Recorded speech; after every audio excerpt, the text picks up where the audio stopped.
Ассалаумағалейкум, құрметті көрермен, сіздермен бірге тағы да мен Марио достар. Бүгін біз This War is of Mine дейтін ойынды ойнаймыз. Яғни бұл менің соғысым. Бұл тек қана ойынның аты емес, бұл енді бүткіл мағынаны білдіреді. Өйткені соғыста қарусыз адамдар, яғни соғыстан зардап шеккендер өздерінің өміріне күреседі. Сондықтан бұл тек қана мысалы әскерлер дейтін жерге бір жерлерге соғысып жатса, адамдар өз өміріне соғысады. Сондықтан осындай ат қойған секілді деп ойлаймын. Сондықтан солай деп ойлап тұрмын. Бұл сөздің астында көптеген мағына бар деп. Ал енді біз қазір андай убежищеден шықтық. Енді өздеріңіз білесіздер, мен осындай ойындарды жақсы көремін. Енді Fallout Shelter типа сондай Короче, бірдеңені жіберіп қойдық. Қазір қандай группа екен? Историяларын оқып шығайық біріншімен. Так. Біріншіден қазір мынаны алайық та. Мына әйелді былай жіберейік. Қазір историясын оқи алмай қалдық. Так, бәрін жайлап жинай берейік материалдарды жақсысынан. Так, мынау былай кете берсін. Осынан бедейік те мынаны алайық. Мына жаққа жіберейік. Так, есікті аша алмайды қазір. Мынау есікті аша алмайды. Онда мына жаққа жіберейік, ал мынаны. Так, взять, бәрін алып алайық. Қазір ойынды жайлап түсіндіремін. Енді мына қазір убежищеде 3 адам, бір әйел, сосын Бруно, мынау дейтін повар, сосын Павла дейтін. Қазір бұл қорқыныш басыламай тұрып, мен дейтін өз әйеліммен, сосын баламмен ең жақсы районда тұрған болатынмын. Мен оларды көптен бері көрген жоқпын, бірақ мен олармен бәрі жақсы деп ойлаймын. Көріп тұрғандарыңыздай, менің жағдайым мүшкіл. Кімге футболистер керек дейді соғыс кезінде. Күн сайын күнде сенің күнің соңғы күн бола алатын болса дейді. Сондықтан мен дейтін развалиналарда айналасын іздеп тінтіп тек қана сәттілікке сеніп жүрмін дейді. Түсінгендей, мынау кезінде футболист болған екен. Атақты футболист болған. Сол басталғаннан кейін, соғыс басталғаннан кейін үйсіз адам қалған екен. Сосын мына Бруноны оқиық. Бруно соғыстан бұрын менің өзімнің рестораным болған дейді. Менде даже телешоу болды дейді, кухня Бруно дейтін. Сіз мүмкін оны көрген шығарсыздар. Мен дейтін әдемі жерлерге барып тамақ пісіріп, оның бәрін камераға түсіргенмін. Бірақ қазір мұнаның бәрі не сияқтандай, сказка сияқты дейді. Бірақ қазір банка тушенканы тауып алсам, ол дейтін үлкен сәттілік болып саналады дейді. Так, енді Катянікін оқиық. Катя, мен дейтін мына қалада өстім. Бірақ границаға оқуға кеткенімін. И сонда мен репортер болып жұмыс жасадым. Мен за границей 40 жыл болдым дейді. Короче, жамандық соғысқа айналғанда мені сол соғыс туралы жазуға жіберді. Мен дейтін өзімде, осыған келдім дейді, осыған подписаться еттім дейді, осындай, соғыс туралы жазайын деп, өзімде, жаздым дейді. Экстремальный репортер болады, репортер секілді, өзінің историясына көрсек. Енді қазір мынаны былай жіберейік, мына әйелді. Сосын мына екеуі қол қосып тұрмасын, мына ақты жинатайық. Сосын мынау жайлап мынаны аша берсін. Енді бірінші күні біз дейтін бәрін жинауға тырысамыз. Өйткені бірінші күнде бәрін жинап тастау керек. Мына ойында айтқандай әрбір адам өзінің өміріне кіріседі. Біз кеш батқанда, яғни түн батқанда бір жерге барамыз. Бір жерге дегенде заттар іздейміз, керекті заттар. Типа сондаймен өмір сүреді мына үшеуі. Енді мынау дейтін қазір Павла дейтін футболист болғасын қатты жүгіреді. Міне быстрый бегун дейді. Өзінің параметр жазылып тұр. Футболист болған. Мынау кезінде повар болған. Известный повар. Мынау репортерша. Репортерлар өздеріңіз білесіздер, кірмейтін жерге кіріседі. Сондықтан олардың жұмыстары қауіптінің бірі деп саналады. Біз қазір мына қарайық. Қауіпті деп саналады, айтқандай. Так, енді біз дейтін мынаны жайлап не істеп мынамен. Қауіпті өйткені бұлар дейтін ақша табу үшін, яғни карьера бойын көтеру үшін әрбір іске баруға дайын. Короче, Катя соның кесірінен осындай жерге тап болған екен. Қайтадан оқып жіберейік жайлап. Атын қалай? Кіршеш? Түсінбедім. Кірілмеді. Жұмыс жасап жатқасын ба, құдай берсін. Мүмкін бір қарауға шығар елердің историясын. Оны құдай берсін. Қазір енді біз дейтін жайлап развалинаны не істеп жатырық, міне жақта. Шашып жатырық, бұзып жатырық типа. Мынау да бұзып жатыр, мынау да бұзып жатыр, жайлап бәрін бұзып жатыр. Жалпы советінде, мына ойының советінде бірінші күні, либо екінші күні мына үйдің бәрін тінтіп шығу, яғни ала алатын заттарын алып, бәрін алып алу өзіңе.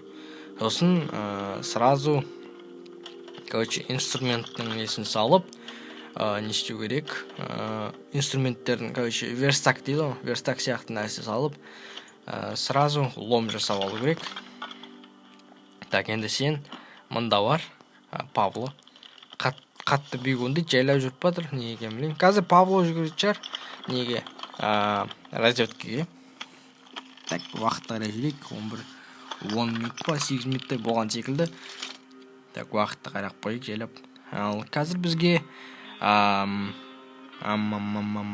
жасайық. Сосын мына жерге разместить етіп қойып. Сосын сен әлі екеуі есеп болмай тұр. Что-то не екен білмеймін. Асықпай, қиналмай істеп жатыр бәрін. Так, мынау болды енді. Бруно жинап болды бәрін. Енді Бруно, мынаның ішін қара сен. Ішінен не шығады екен, көрейік. Детальдар, деталь, электрическая схема деймін, сондай нәрселер шықты. Енді сен бет Павло сен резко нен жасап ал, нан жасап ал. Ал сосын сен Бруно мұнда келді кровать жаса бізге. Так, уже уақыт келіп баты, міне тік деп бірдеңе дауыс шығады. Сол дейтін уже уақыт келгенің так, бол, тез-тезде кроватьты қойып тастау керек еді, жалпы бар ғой. Так, давай. Тездет. Так, мында қойып қойық кроватьмызда. Енді уже уақытта келді. 7-8-де басталатын секілді. Қазір үлгерем екен, кровать салып. Так, үлгермей қалды. Так, спать кровать істей алмаймыз. Міне мынау дейтін добывать етсін. 12 екен рюкзагы. Забракадиловать. Короче, семья дейтін да. Короче, осындай бір жерге барамыз. Енді ломды алып алайық обязательно. Енді кеттік жайлап. Көрейік, зерттейік, бәрін не шығады екен көрейік. Жалпы заброшенный домда жалпы көбінесе материалдар шығады. Сонда материалдар көп керек бізге. Тек қана циклымызды. Ё-моё. Нормальный заттар шықты, да? Нормальный заттар шықты. Өте керемет. Енді мына жақта уже 3 этаж ба? Короче, чердак бар екен мына үйдің. Так, ну үйден нормально заттар шығып жатыр кәдімгідей. Күткен жоқпын нормально заттар шығатынын. Так, мына жақта төменде тағы да бар бірдеңелер бар әйтеуір. Так, мынаны қарап көрейік. Жалпы локациялар өзгеріп тұрады. Каждый выживаниеде мысалы әртүрлі болады бәрі. Сондықтан бәрі одинаково емес, однообразно емес. Сонысы жақсы ойынның. Так. Бізге қазір мынау керек па? Бедекші сені. Бет-бет лақтып тексші бәрін. Сосын мыналарды ала салайық. Неге қаруға ертең керек болады десеңіздер, қару пока что бізге керек емес секілді. Приоритетті емес. Солай айтсақ та бола ма екен. Короче, приоритетті емес қазір қарулар дейтін. Сондықтан жайлап тастап кетуге де болады бәрін. Так, уже астымен кіріп кетуге болады екен мұнда да. Нормально.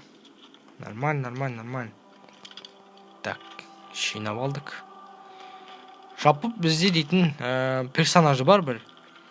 Марко Поло деймін. Қайдағы Марко? Короче, Марко дейтін бір жігет. Соның несі, короче. Рюкзагының помещениесі, короче, размері 15, короче, ящик деймін ба, қалай дейін, 15 орын бар ішінде. Ал мына да қазір 12 павлода. Сол жағынан қиналып тұрып қазір.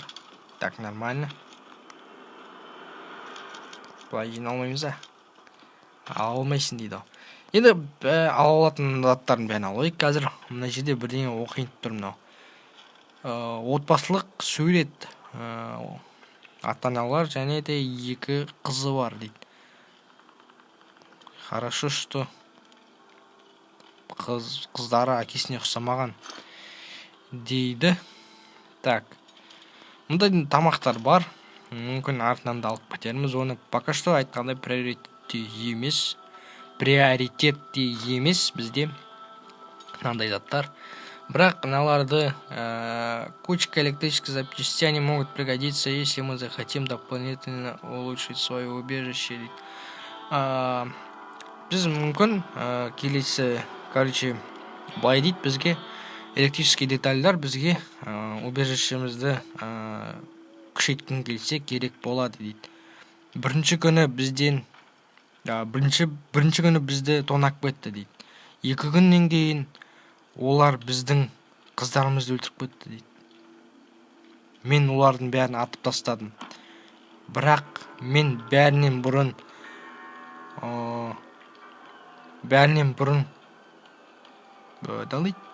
но я больше не хочу брать. Мен қолыма енді қаруды алғым келмейді дейді. Сондықтан мен оны сындырып сатта көміп тастадым дейді.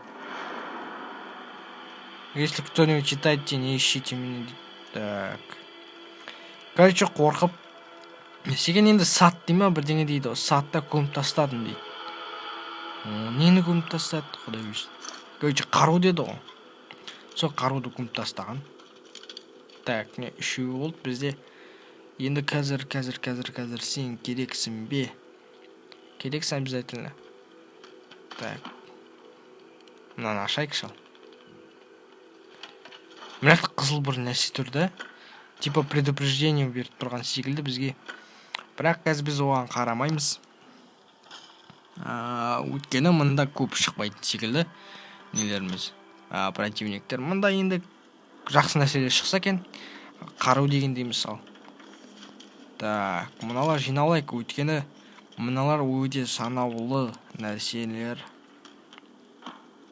Так, различные оружия, детали, лезвия, столы, пружины, замки и тому подобное. Так, енді біз нені лақтырамыз? Пока что қару керек емес үшін. Рахмет саған. Так, мұнда не бар екен, көрейік ал. Так, мұнда бинт бар. Бинтті алмай тұратайық. Пока что енді материалдар керек. Қазір біз дейтін бір нәрсе салғанда бәрі керек болады. Күннаны былай лақтып тастайықшы. Так, мынау 4 болды. 4-5 мынаны салайықшы. Жақсы сал. убедили, братишки.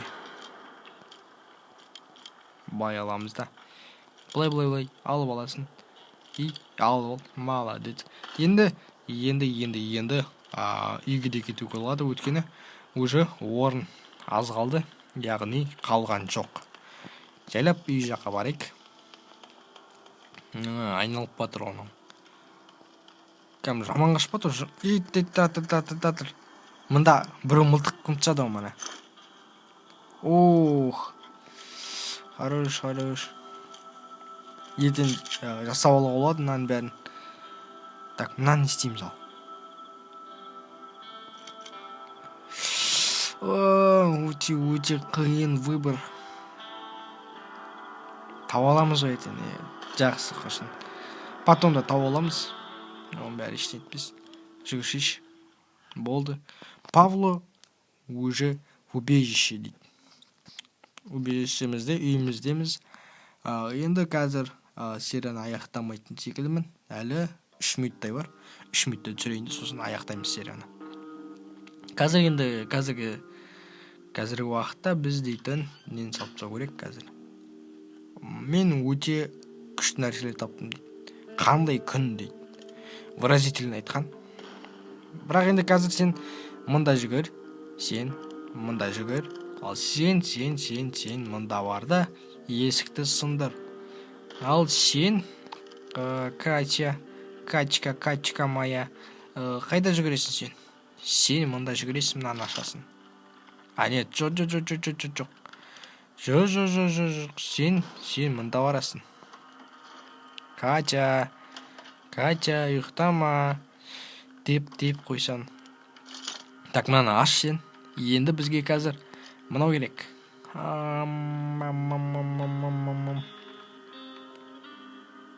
Обогреватель істейміз ба, не істейміз? Позволяет жылытуға енді бәрі ауырып қалмас дейді. Біріншімен салып қойып, енді ауырып қалмас үшін ешкім жайлап сала берейік. Так, мында салып қойсақ қалай болады? Өз салып қойып, енді кухня ғой. Кухняның өзіне кухняның заттары тұру керек. Енді қазір мәссаған мынау дейтін тұратыр. Сен бетші, кроватьты салып болмаған екен. Қазір біз қалай ұйықтаймыз келесі нелерде. Аштың ба сен? Ашыпсың. Енді жайлап мынаны несіге аша бер. Сен мында кел, сен аш. Мынаны аш. Жайлап. Так, мынау Бруно ма? Бруно. Мынау Павло, мынау Качка. Біздің Катямыз. Катя енді кровать салып отыр қазір. Кровать салып болғаннан кейін Катяны былай жіберейік. Мында бар сен, Катя. Жалпына мастерстойды көбейтсен не береді екен бізге? Так. Енді бізге верстак жасайық. Верстагымызды жасадық. Так, сен былай плитаны қоя салайық. Нормально қойылды. Мынау енді жайлап не істеп жатыр, бәрін ашып жатыр. Мынау ашып болды ма? Әлі де ашып жатыр екен. Так, мынаны салып болсын, енді күрек жасақ көрейікші ал. Күрек жасап алайық қолдарына. Так, мында тағы бір өтір ғой. Качканы қазір сонда жібереміз, сосын ашып болғаннан кейін серияны аяқтаймыз, достар.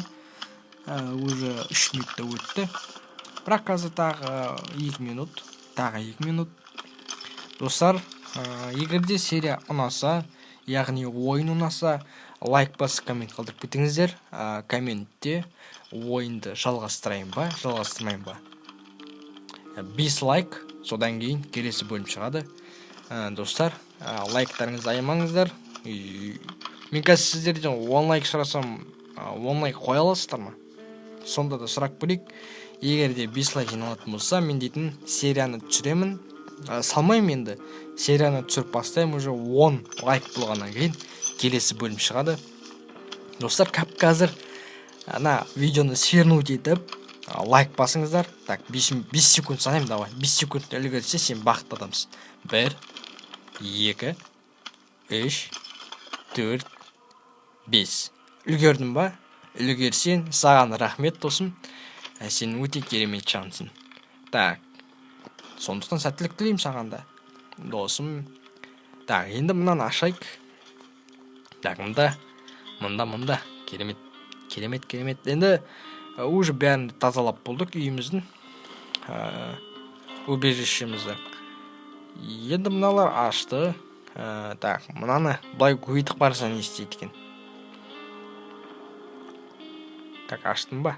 Аштың, молодец. Енді соңғы жерге шығып қалды, сонымен серияны аяқтаймыз. Достар, біз жалғастырамыз, яғни серияны аяқтаймыз. Достар, айтқандай лайк басып, коммент қалдырып кетіңіздер.